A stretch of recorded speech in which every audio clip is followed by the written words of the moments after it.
Complain জানালাম আমার বৌমার নামে। আমার বৌমা তো এখন সচরাচর বিন্দাস পরপুরের সাথে ঘুরে বেড়াচ্ছে। তোমরা বালের এমন শ্বশুর না, তোমার বৌমা যে পরপুরের সাথে নাম করছে সেটাও তোমরা থানায় জানাতে দিয়েছো বাড়া। এটা তো করতে হবে স্যার, আমরা তো শ্বশুর, আমরা কি করে তাদের সব জিনিসে বাধা দিই বলুন?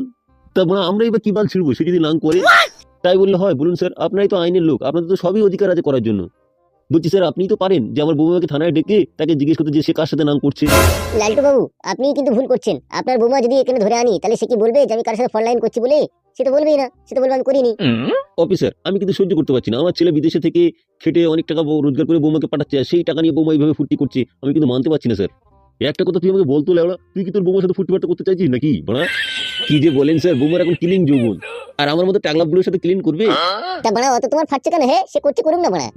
বালের অফিসার নাকি? একটা সাধারণ কাজ করতে পারছেন না আপনারা? মুখ সামলে কথা বলো। আবে বোকাচোদা, তোর বৌমা যে এত নোংরামো কাজ করছে, তা তোর ছেলেকে ডেকে তোর বৌমাকে ডিভোর্স দিতে পারছি না? খান কি ছেলে? ডিভোর্স দেওয়ার তো কোনো প্রয়োজন নাই, আপনি থানায় ডেকে একটু